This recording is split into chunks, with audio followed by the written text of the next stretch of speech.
दृश्य में आपका स्वागत है। मैं हूं आपके साथ प्रीति रघुनंदन। आज की कहानी रामायण की है, लेकिन किरदार श्री राम, महाबली, हनुमान या सीता नहीं, बल्कि रावण के भाई विभीषण हैं। वही विभीषण जिन्हें आमतौर पर बहुत लाचार और कमजोर माना जाता है, लेकिन विभीषण की असल कहानी से लोग आज भी अनजान हैं। और यकीन मानिए, उस पौराणिक कंदरा में जाने से पहले हमें भी कुछ पता नहीं था। ये दृश्यम है अमरकंट से निकलने वाली नर्मदा नदी का, जहां से नदी की तेज धारा बहकर निकलती है, उस घाटी का, घाटी में मौजूद उस प्राचीन कंदरा का, जहां दावे के मुताबिक रात के वक्त एक रहस्यमय हलचल होती है। जब हम इस हलचल की तह में गए, कुछ पुरानी कथाओं का पीछा किया, तो विभीषण से जुड़ी एक ऐसी कहानी सामने आई जो न कभी सुनी गई थी, न कभी सुनाई गई थी।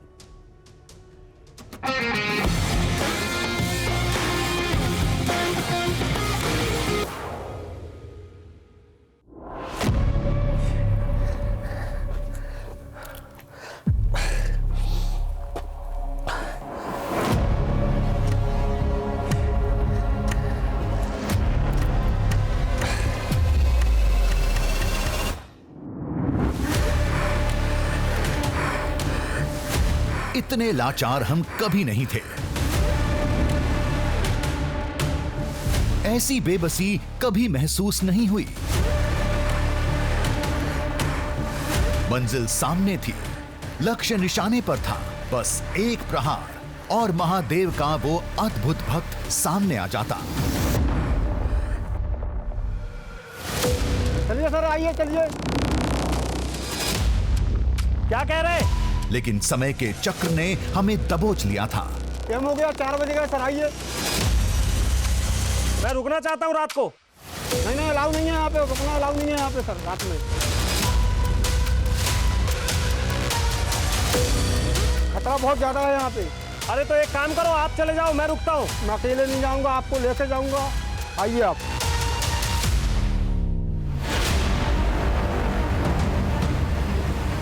ये कहानी है एक छोटे कंदरा के बड़े रहस्य की।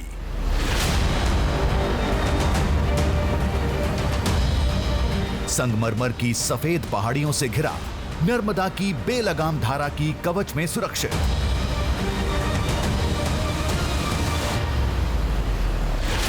अगर वहां जाना है तो जिंदा रहने के मोह को त्यागना पड़ता है। अब ऐसी जगह कौन रोज आएगा, शिवलिंग की पूजा करेगा और कदमों के निशान छोड़े बगैर वापस चला जाएगा। लेकिन इस कंदरा में प्रत्येक दिन ऐसा होता है।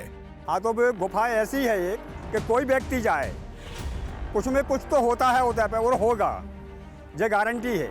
वहाँ पर एक नाव वाला आया भैया, तो उसने देखा शिवजी के पास जाके एक ताज़ा फूल चढ़ा हुआ शिवजी के ऊपर, जो जिलहरी है वहाँ पर, उसमें एक ताज़ा फूल चढ़ा मिला उसको देखने के लिए, और उस पे जल डला हुआ नाव वाले ने देखा।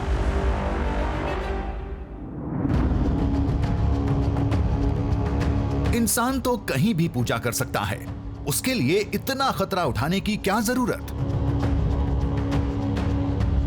फिर वो कौन है जो रोज रात दबे पांव आता है, शिव की आराधना करके चुपचाप चला जाता है? जिसको विभीषण गुफा भी बोला जाता हैगा, और वहाँ पर उन्होंने रावण के लिए, शक्तियों के लिए बहुत सी तपस्याएं की हैं, जो कि उनको शक्तियां प्राप्त हुई। विभीषण को भगवान श्री राम ने चिरंजीव होने का वरदान दिया था, तो यह माना जाता है कि आज भी अगर वो दिखाई दे रहे हैं या आ रहे हैं, तो इसमें कोई अविश्वास बनने वाली बात नहीं है। रात में वहां जाना मना है। पहले हमने इस कानून को तोड़ा, जो देखेगा वो मारा जाएगा, इस चेतावनी को भी दरकिनार किया और पहुंच गए उस मायावी कंदरा के सामने, जिसका अंजाम हमारी सोच, समझ और अनुभव से कोसों दूर था।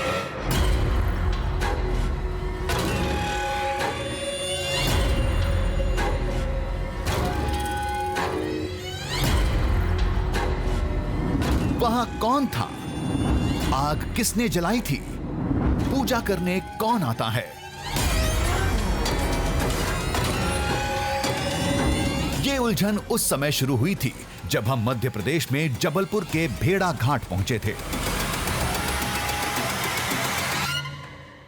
जो आप संगमरमर की ये पहाड़ियां देख रहे हैं, इसी पहाड़ियों के बीच में एक गुफा है। कहते हैं कि वो गुफा क्या एक रहस्यमयी दुनिया है। उस गुफा में कुछ शिवलिंग रखे हुए हैं। वो शिवलिंग कब से रखे हैं, क्यों रखे हैं, किसने रखे, ये किसी को कुछ भी नहीं मालूम। लेकिन हाँ, ये हर कोई कहता है कि वहाँ आम लोगों की पहुँच नहीं है। कुछ लोगों ने जाने की कोशिश ज़रूर की, वो गए भी, और जब वो वहाँ गए, वो वहाँ रुके, तो उनके साथ जो कुछ भी हुआ वो चौंकाने वाली घटनाएं थी। मध्य प्रदेश का भेड़ा घाट,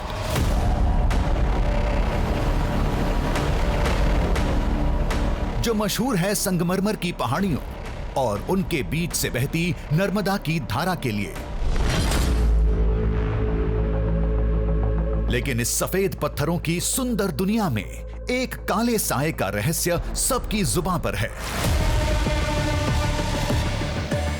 किनारे से कोसों दूर बियाबान में एक कंदरा है। वहां कुछ शिवलिंग हैं। कहते हैं वहां कोई आता है, पूजा करता है, लेकिन किसी को दिखता नहीं है। वहाँ पर एक नाव वाला आया भैया, तो उसने देखा शिवजी के पास जाके एक ताज़ा फूल चढ़ा हुआ शिवजी के ऊपर, जो जिलहरी है वहाँ पर, उसमें एक ताज़ा फूल चढ़ा मिला उसको देखने के लिए, और उस पर जल डला हुआ नाव वाले ने देखा। और जब उसने देखा तो वो भी हैरत में हो गया कि इतनी मायावी चीज़ यहाँ पर कैसे देखने के लिए मिल रही है, क्योंकि वहाँ कोई आदमी नहीं, सिर्फ हवाएं और एकदम सन्नाटा टाइप का भयानक जगह। गुफा देखने गया था मैं, गुफा देखा, फिर ऊपर आया तो कुछ झाड़ लगा था एक, उसके नीचे उद्रास, दो साइड उद्रास, बीच में पुस्तक थी और एक थैला टंगा था झाड़ में। तो मैंने सोचा कोई संत अंत होगा, तो ऐसा पानी आनी लेने गया होगा। तो मैंने दो चार आवाज़ मारी, कोई ने आवाज़ नहीं दी। तो मेरे को कुछ डर टाइप को लगा कि यार ये तो कोई नहीं है, और ये माला और ये पुस्तकें कैसे आई यहाँ पे। तो डर के मारा मैं वहाँ से चल दिया मैं।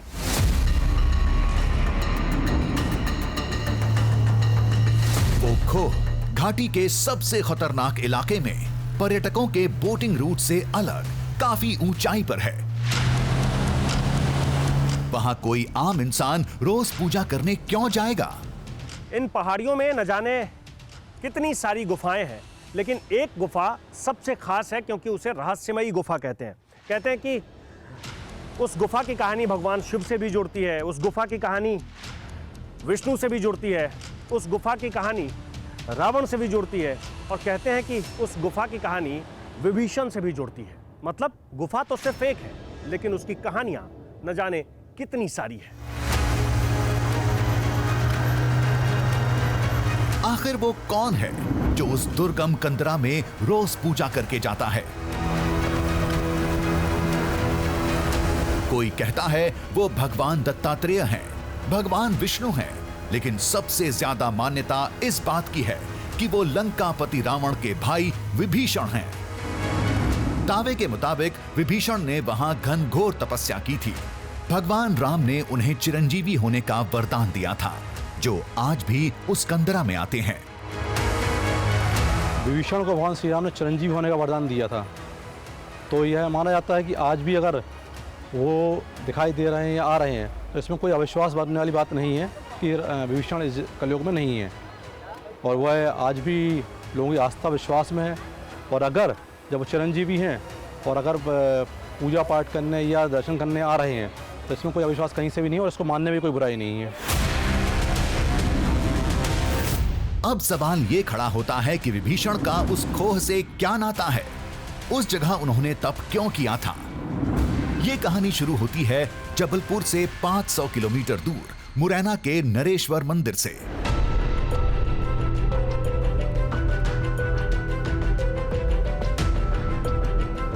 जहां रावण ने 10 सिर के लिए 10 साल तपस्या की थी। दावे के मुताबिक इस काम में कुंभकर्ण और विभीषण ने भी मदद की थी। जब रावण यहां नरेश्वर में तपस्या कर रहे थे,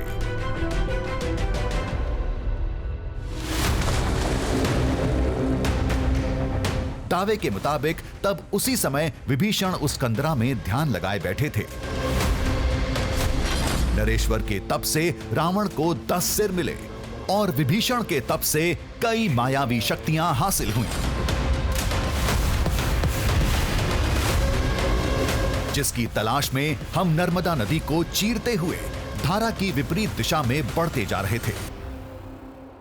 नरेश्वर मंदिर है जो जिस पे रावण ने जो है तपस्या की थी अपनी शक्तियां प्राप्त करने के लिए, लेकिन उनके भाई विभीषण ने यहाँ भेड़ाघाट में एक गुफा हैगी जिसको विभीषण गुफा भी बोला जाता हैगा, और वहाँ पर उन्होंने रावण के लिए शक्तियों के लिए बहुत सी तपस्याएं की हैं जो कि उनको शक्तियां प्राप्त हुई हैं।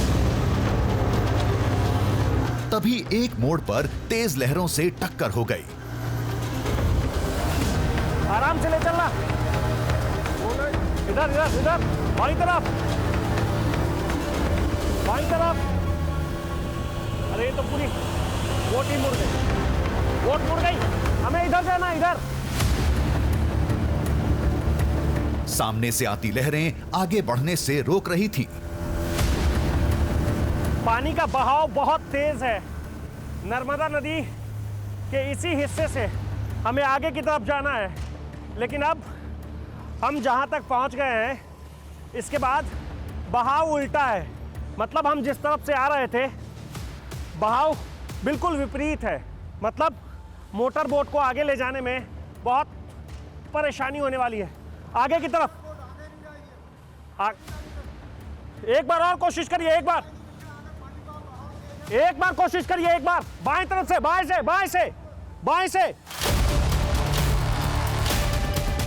दाएं बाएं करके हम किसी तरह अपनी नौका को निकालने में कामयाब रहे।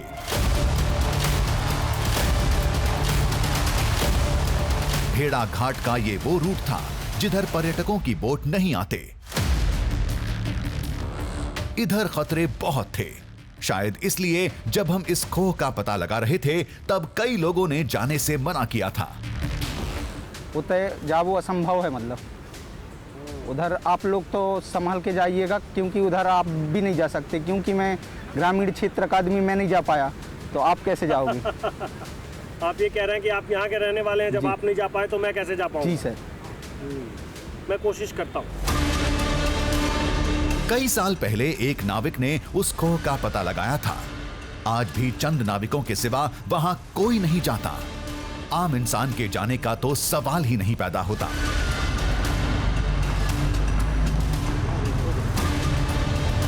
खोह की कहानी विभीषण से जुड़ती है, लेकिन इस रास्ते और भी कुछ था जिसका नाता रामायण से बताया जाता है। अब हम जिस जगह पर पहुंच गए हैं इसे बंदर कूदनी कहते हैं। जब भगवान हनुमान लंका जा रहे थे और उन्होंने जब नर्मदा को पार किया तो इसी जगह से उन्होंने नर्मदा को पार किया था, और उसके बाद से ही यहाँ जो आसपास बंदर रहते हैं वो कूदने लगे, इसीलिए इस जगह का नाम बंदर कूदनी रखा गया। यही वजह है कि उस खोह को भी श्री राम के समय का माना जाता है। विभीषण से जोड़ा जाता है, जो अपने भाई रावण के जैसे ही एक बड़े शिव भक्त थे। उस कंदरा का ये आखिरी मोड़ था। मोड़ की शिला पर एक शिवलिंग स्थापित था, जो इस बात की निशानी है कि विभीषण की मायावी दुनिया की सरहद यहीं से शुरू होती है। हम बहुत संभल कर चल रहे थे। पहली वजह थी इन पहाड़ियों में उस कंदरा की तलाश, और दूसरी इस इलाके में नर्मदा की जानलेवा गहराई। भेड़ाघाट में दोनों पहाड़ियों के बीच से जहां नर्मदा नदी निकलती है, कहते हैं कि यहाँ आसपास में जितनी ऊंची ऊंची पहाड़ियाँ दिखती है, इसके नीचे भी इतनी ऊंची पहाड़ियाँ हैं, और वो कब से है ये किसी को नहीं पता, लेकिन लोग कहते हैं कि इसकी गहराई इस पूरे इलाके में तकरीबन 600 से 650 फीट के बीच है। हम नजरें उठाए खोह की तलाश में जुटे थे, तभी दूर वो हमें नजर आया। फाइनली हम पहुंच गए उस गुफा के नीचे। गुफा ठीक ऊपर सामने है। बोट को हमने किनारे लगा दिया है और यहाँ से अब हमें ट्रैकिंग करके उस उस स्थान पर, उस जगह पर जाना होगा।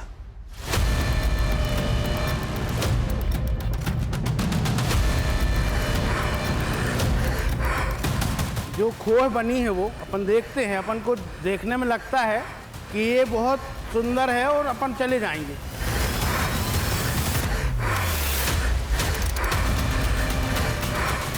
मगर अपन जा नहीं पाएंगे क्योंकि वो बहुत खतरनाक जगह से जाना पड़ता है और एक जन की बस की बात नहीं, 2-4 जने भी नहीं जा पाएंगे क्योंकि वो जगह इतनी खतरनाक है।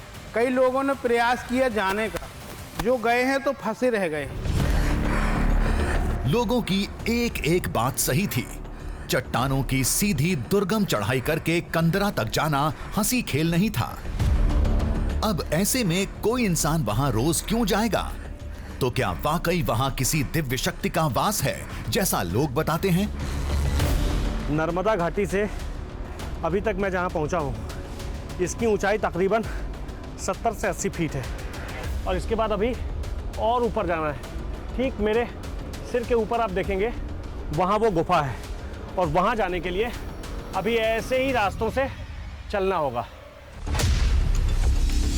दावा विभीषण का है, नाता रावण से है और कहानी रामायण की है। इन सब से जुड़ा रहस्य उस गुफा में है।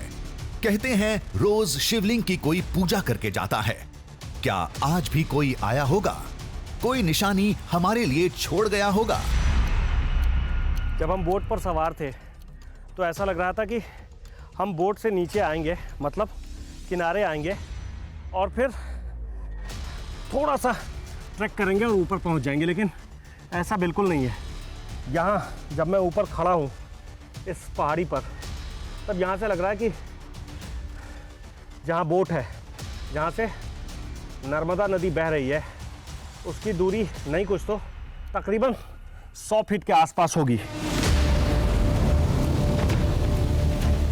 बची खुची ताकत के साथ हमने हिम्मत दिखाई और किसी तरह कंदरा तक पहुंचने में कामयाब रहे।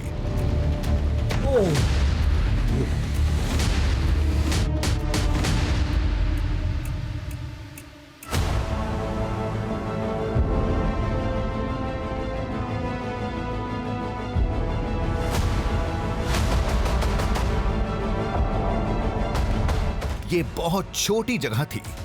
ढलान की वजह से खड़ा होना भी मुश्किल था। यहां कोई कैसे पूजा कर सकता है?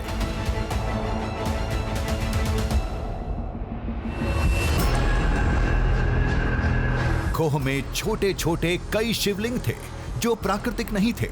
इन्हें कहीं से लाकर रखा गया था। यहाँ कर जो मैंने एक चीज देखी वो ये कि एक बात तो बिल्कुल साफ है, यहाँ जितने भी शिवलिंग हैं, चाहे वो इस हिस्से में हो, चाहे आगे वाले हिस्से में हो, या ये मेरे सामने जो शिवलिंग दिख रहे हैं, ये सब मैन मेडेड है। मैन मेडेड कहने का मतलब कि यहाँ कोई ना कोई आया और आने के बाद यहाँ शिवलिंग स्थापित की है, क्योंकि ये शिवलिंग बहुत पुराना तो नहीं दिख रहा है। हाँ, ये जगह बहुत पुरानी है। ये मैं दावे के साथ कह सकता हूँ कि ये जगह बहुत पुरानी है। वैसे भी दावा शिवलिंग का नहीं, इस खोह से जुड़ा है और वाकई ये जगह बहुत पुरानी लग रही थी।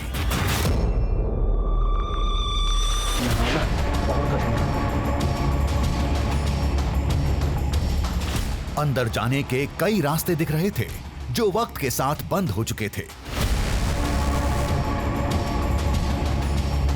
शायद पहले इधर से कोई मार्ग निकलता होगा, लेकिन वक्त के साथ अब बंद हो गया। हमने अंदर जाने की कोशिश की पर नाकाम रहे।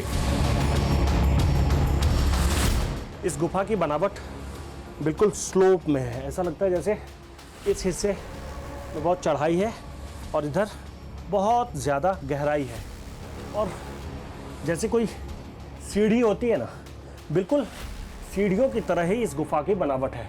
जैसे ये सबसे ऊपर की सीढ़ी, उसके बाद वाली सीढ़ी, फिर उसके नीचे, मतलब ये ऊपर से नीचे की तरफ इसकी बनावट है, बिल्कुल तिरछी। ऐसे में टिक पाना, कहीं एक जगह खड़े होकर रह पाना, ये बहुत जटिल काम है।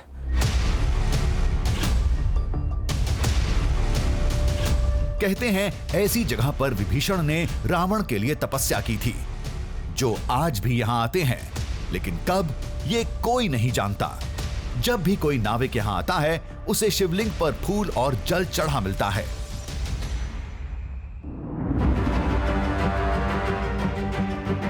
फिर हमने शिवलिंग पर गौर किया, जहां पूजा का कोई साक्ष्य नहीं था, न जल न फूल।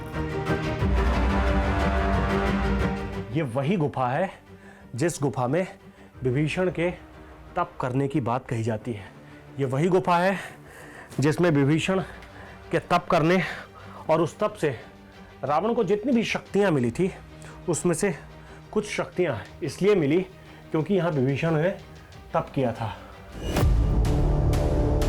इस रहस्य से पर्दा उठाना कोई बड़ी चुनौती नहीं थी। हमें कुछ नहीं करना था, बस इस खोह में रात भर रुककर पहरा देना था। जैसे ही हमारे साथ आए नाविक को इसकी भनक लगी, वो जोर से चिल्लाया, चलिए सर, आइए चलिए। क्या कह रहे? टाइम हो गया, 4 बजे का, सर आइए। मैं रुकना चाहता हूं रात को। नहीं, अलाउ नहीं है यहाँ पे, रुकना अलाउ नहीं है यहाँ पे सर, रात में खतरा बहुत ज्यादा है यहाँ पे। अरे तो एक काम करो, आप चले जाओ, मैं रुकता हूँ। मैं अकेले नहीं जाऊँगा, आपको लेके जाऊँगा। आइए आप। मैं रुकना चाहता हूँ यहाँ। नहीं, मैं नहीं जाऊँगा, आपको अकेले ले छोड़ के। मैं खुद, आप मेरे साथ आए हो तो मैं आपको लेके जाऊँगा। वहाँ बात कर लेना ठेकेदार से।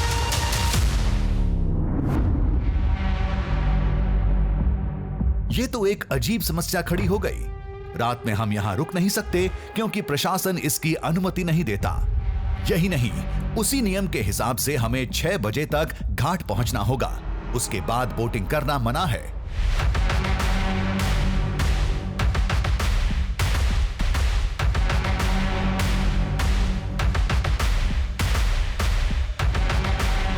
चार बज चुके थे, मतलब हमें यह जगह तुरंत छोड़नी होगी।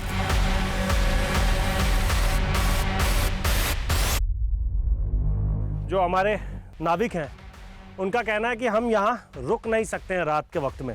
रात के वक्त में रुकने की इजाज़त नहीं है। उनका कहना है कि आप मेरे साथ आए हैं तो आपको चलना ही पड़ेगा। अब हमें कोई दूसरा विकल्प तलाशना होगा। वो विकल्प क्या होगा, यहाँ से चलकर देखते हैं। अब एक ही रास्ता बचता है। हम वापस जाकर प्रशासन की अनुमति लेकर वापस आए। तब तक हमने नाविक के मन को टटोला, रुकने के लिए मनाने की एक और कोशिश की, लेकिन उसने खारिज कर दिया। ये आसपास के लोग भी, मैं जब उनसे पूछ रहा था तो वो बता रहे थे कि यहाँ ऊपर वो तप वप करते हैं और वहीं पर में वो पूजा अर्चना करके चले जाते हैं। मैंने नहीं देखा सर, मैं तो बहुत ले जाते ही नहीं हूँ। आपने बोला इसलिए ले गया मेरे को। आप उधर नहीं ले जाते बोट? नहीं ले जाते। एक अच्छा मौका हाथ से निकल गया, नहीं तो कल सुबह ही कंदरा के रहस्य से पर्दा उठ जाता। क्या वाकई यहाँ किसी दिव्य शक्ति का वास है? वो विभीषण है या कोई और? ज्यादा मान्यता विभीषण की है, जिनके बारे में लोग ज्यादा नहीं जानते। लोगों का मानना है कि विभीषण रामायण का एक लाचार और बेबस किरदार है, जबकि हकीकत इसके विपरीत है। रावण की तरह विभीषण भी कई मायावी शक्तियों का स्वामी था। यहाँ तक कि रावण की नाभि में जो अमृत की बूंद थी, उसे स्वर्ग से लाने में मंदोदरी के साथ विभीषण का भी अहम रोल था। किनारे पर पहुंचकर हम उस शख्स का इंतजार कर रहे थे जिनसे उस कंदरा में रुकने की अनुमति हासिल करनी थी। वो सामने से आते दिखाई दिए।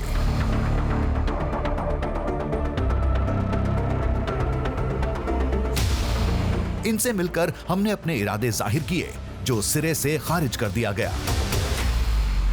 नौका विहार सुबह 7 बजे से स्टार्ट होती है तो शाम को 6 बजे तक। तो 6 बजे के बाद में आपको परमिशन नहीं मिल पाएगी, क्योंकि यहाँ पर एक तो पानी का जल स्तर बहुत गहरा है। उसके बाद कोई घटना घट जा कुछ जाए तो उसमें जवाबदार नहीं। लेकिन हम ऊपर गुफा में रुकना चाहते हैं, हम नीचे पानी में बोट पर नहीं रुकना चाहते हैं। हम चाहते हैं ऊपर गुफा में रुक जाएं। ये पॉसिबल है? नहीं, कोई पॉसिबल नहीं है। क्यों? इसलिए नहीं है, अगर जाओगे तो यहीं से जाओगे ना, आपको नाव की जरूरत पड़ेगी। हाँ, नाव की तो जरूरत पड़ेगी। आपकी नाव की जरूरत पड़ेगी तो हम उसमें आपको परमिशन नहीं दे सकते।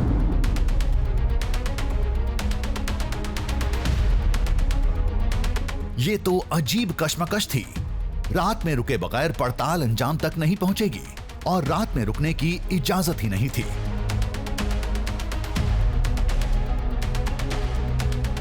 अब कहानी अंजाम तक कैसे पहुंचेगी?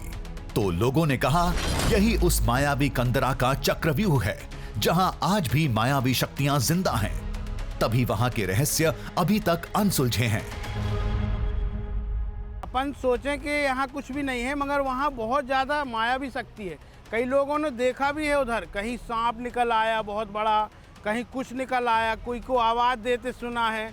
मेरे से नहीं, और भी लोगों से आप पूछेंगे तो वो जो जानकार लोग हैं वहाँ के, वो आपको बताएंगे। लेकिन हम भी कुछ ठान कर आए थे। पड़ताल तो हम किसी तरह पूरी करेंगे, लेकिन कैसे, ये अगले दिन तय होगा।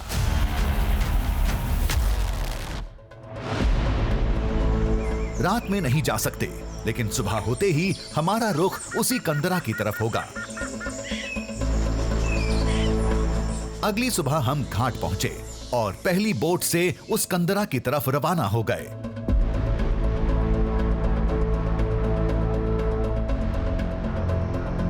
अभी सुबह के 6:30 बजे हैं और हम फिर से निकल पड़े हैं उसी जगह के लिए। कल जब बोटिंग बंद हुई थी तो वहाँ से जब सब लौट आए थे, जब एक एक करके सभी को बुला लिया गया था, नर्मदा नदी में बोटिंग बंद हो गई थी, तो हम सबसे आखिरी बोट से लौट आए थे। तब वहाँ ऐसा कुछ भी नहीं था, ना तो मैंने कहीं किसी को देखा, ना तो मैंने ऐसा देखा कि वहाँ कोई आता है पूजा पाठ करके, पूजा अर्चना करके चला जाता है। और अभी सुबह के 6:30 बजे हैं और पहली बोट से हम उसी जगह के लिए रवाना हो चुके हैं, जा रहे हैं।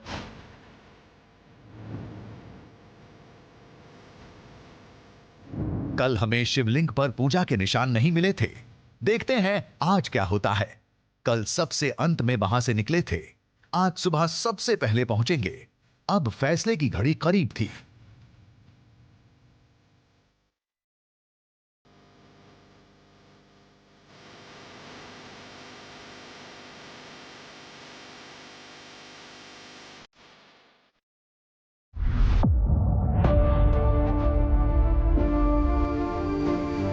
लेकिन ये क्या? इस बियाबान में शिवलिंग पर तो विधिवत साधना के साक्ष्य थे। ये कैसे हो सकता है? ये तो संभव ही नहीं। मुझे याद है कल शाम को सबसे आखिरी व्यक्ति था मैं जो बोट से भेड़ाघाट किनारे पहुंचा, और आज सुबह सबसे पहली बोट से हम यहां तक आए हैं। इस बीच में यहाँ कौन आया होगा? किसी के आने की कोई और निशानी तो दिख नहीं रही है। ना तो नीचे कोई बोट लगा है, ना तो नीचे कोई इंसान दिख रहा है। एक सिर्फ मेरा नाविक खड़ा है और तो कोई नहीं दिख रहा। ये क्या है? कल शाम बोटिंग बंद होने के समय हमने इस जगह को छोड़ा था। आज सबसे पहले पहुंचे। इस बीच कोई यहां पूजा कर गया। कौन हो सकता है वो? दिमाग में लोगों के दावे गूंज रहे थे। कुछ में कुछ तो होता है उधर पे और होगा। जिसको विभीषण गुफा भी बोला जाता हैगा। तो वहाँ पर उन्होंने रावण के लिए, शक्तियों के लिए बहुत सी तपस्याएं की हैं। आज भी अगर वो दिखाई दे रहे हैं या आ रहे हैं तो इसमें कोई अविश्वास बनने वाली बात नहीं है। क्या हो रहा है? ये तो समझ से बाहर है।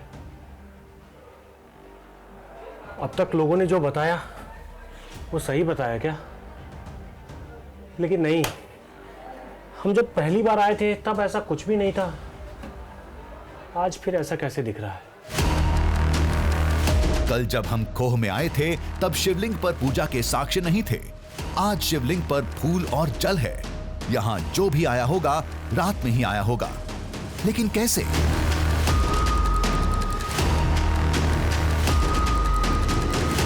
जहां दिन के वक्त आने में पसीने छूट जाते हैं, वहां रात में कौन आएगा और क्यों?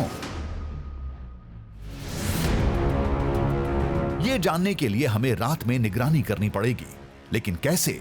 यहां तो रुकने की मनाही है, फिर पड़ताल होगी कैसे?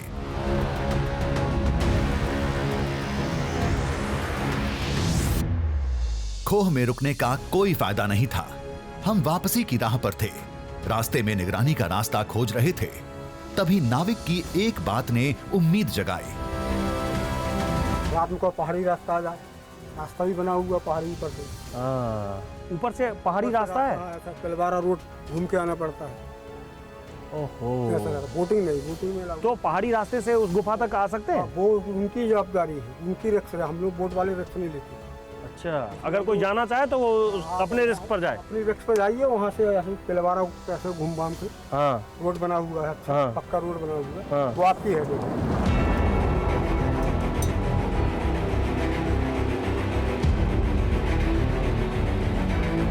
नाविक ने बताया, नर्मदा नदी के उस पार एक गांव है।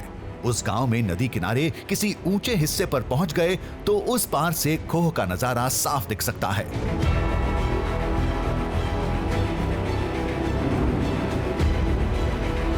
हमने सोचा, अंदर से ना सही दूर से रात के वक्त पड़ताल तो की जा सकती है।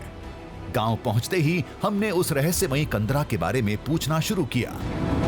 नाविक ने बताया कि आप जब पास के गांव में जाएंगे, पास का यही गांव मिला मुझे, कहते कि इस गांव से एक वो रास्ता है जहां वो संगमरमर की पहाड़ियों के बीच में जो गुफा है, वो गुफा दिखता है कहीं दूर से। है ऐसा कोई रास्ता? रास्ता है, लेकिन वो घूम के जाना पड़ता है अपन को, क्योंकि घूम के जाना पड़ता है। हाँ। गांव में उस खोह को लेकर अलग ही खौफ था। कहते हैं कई बार उसके अंदर से काफी भयानक अजगर निकलते कई लोगों ने देखा है। वहाँ पर जैसे शिवरात्रि और नवरात्रि हो गई, वहाँ पर अजगर बहुत बड़े बड़े भयंकर रूप से वहाँ पर दिखाई देते हैं और हमारे क्षेत्र के लोग बाग भी वहाँ जाते हैं देखने के लिए और वहाँ पर बहुत भीड़ लग जाती है और इतने अजगर होते हैं कि लोग बाग उनको गिन नहीं पाते कि कितने अजगर हैं और किसी लोगों को क्षति नहीं पहुँचाती और अचानक में मिलते हैं देखने के लिए सिर्फ एक दिन के लिए और दूसरे दिन अगर अपन जाएं वहाँ देखने के लिए तो वो अजगर पता नहीं कहाँ अलोप हो जाते हैं। खौफ की वजह से रात के वक्त वहां जाने के लिए कोई तैयार नहीं था। हमने कोशिश जारी रखी। पहले एक शख्स तैयार हुआ, उसने दूसरे से मिलाया, दूसरे ने तीसरे से। अब इस तरह हम कुल 4 लोग थे। फिर तय हुआ कि रात होते ही कंदरा की ओर कूच करेंगे। अंधेरा होते ही हमारे कदम सुनसान रास्ते पर बढ़ चले।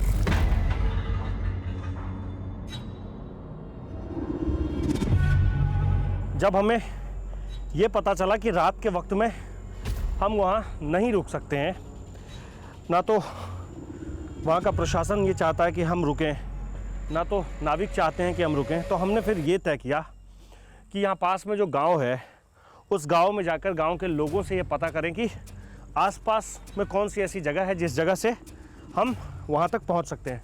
गांव के कुछ लोग हमारे साथ हैं और अब हम इसी रास्ते वहाँ तक पहुँचेंगे जहाँ से कहते हैं कि वो गुफा बहुत करीब से दिखती है। बहुत करीब से दिखती है ना? हाँ सर। आप बता रहे थे बहुत करीब से दिखती है। बहुत पास में ही है, सामने ही है, बहुत ज़्यादा दूर नहीं है। तो हमारी कोशिश यही है कि हम वहाँ तक पहुँचे। आगे बढ़ते हैं, आइए। हमें नहीं पता था कि वहां क्या दिखेगा। हो सकता है रहस्य से हमेशा के लिए पर्दा उठ जाए, या यह भी हो सकता है कि रहस्य और गहरा हो जाए। लेकिन वहां कुछ तो होता है, कोई तो आता है, नहीं तो सुबह शिवलिंग पर पूजा के निशान क्यों मिलते? रात के वक्त में ऐसी पहाड़ियों में चलना अपने आप में बहुत मुसीबत है। एक तो ये संगमरमर का पहाड़ है, पैर ऐसे फिसलते हैं जैसे चिकनी मिट्टी हो। ओहो। ये सफर एक बड़े चट्टान के पास खत्म हुआ। गांव वालों ने एक तरफ इशारा किया। यहीं से गुफा दिखेगी? हाँ, वो देखो सामने, यहीं से गुफा दिखेगी। आप देखिए, देखिए वो देखिए, वो वहाँ पर।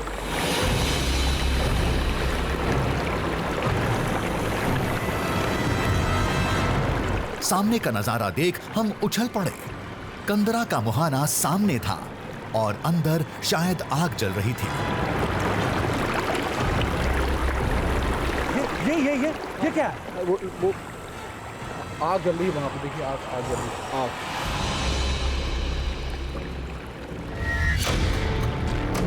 कंदरा हमारे सामने थी, लेकिन बीच में एक चट्टान थी, जिसकी वजह से गुफा के अंदर का नजारा साफ नहीं दिख रहा था।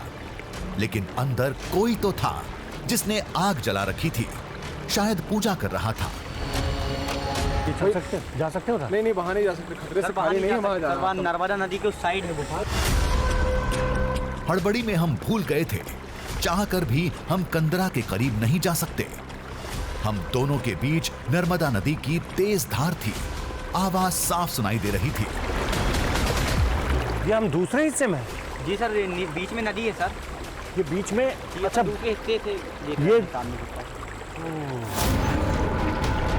हम एक बार फिर लाचार थे। कंदरा में कोई तो था जिसने वहां आग जला रखी थी, लेकिन चुपचाप देखने के सिवाय हम कुछ नहीं कर सकते थे।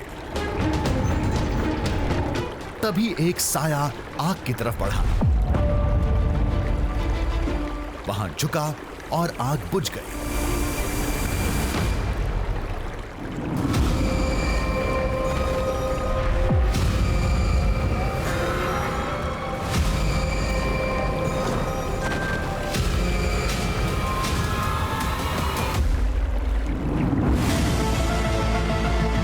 अब सामने अंधेरे के सिवाय कुछ नहीं था,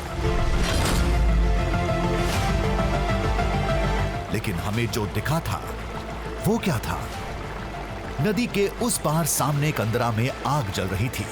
एक साया उधर बढ़ा, आग के सामने झुका, शायद शिवलिंग को प्रणाम करने के लिए झुका था, और आग बुझ गई।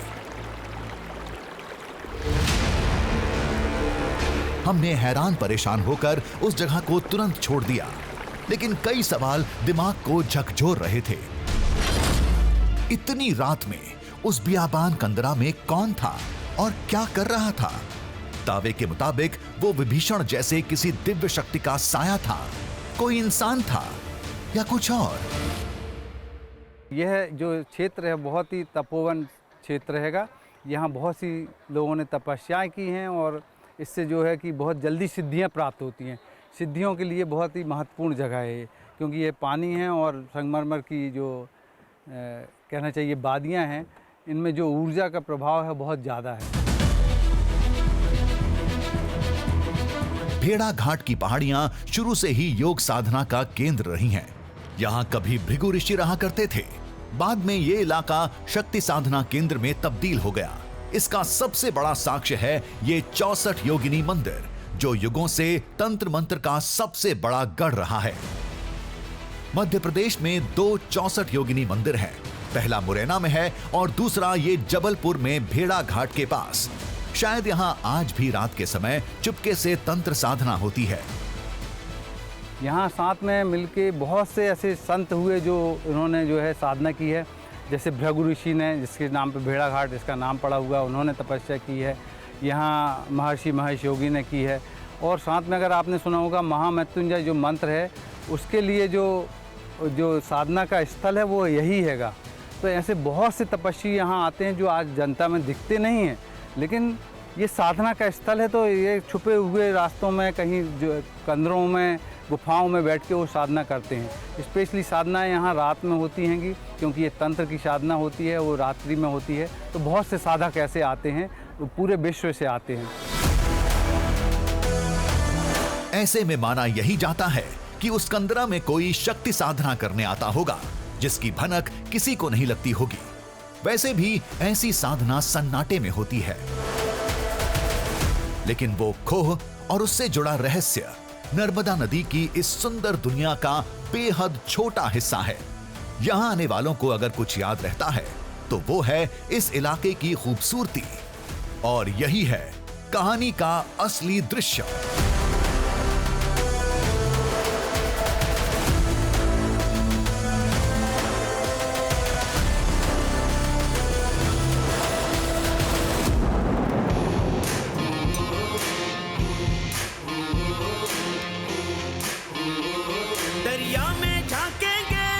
पर्वत को नापेंगे, बांधेंगे धरती को अंबर की डोरों से, सूरज के चेहरे से पर्दा हटाना है, तूफान आंधी को भी अब चीर के जाना है, कुदरत की मुट्ठी से अब छीन ला लाएंगे हम, कुदरत की मुट्ठी से अब छीन लाएंगे हम। दृश्यम दृश्यम दृश्यम दृश्यम दृश्यम दृश्यम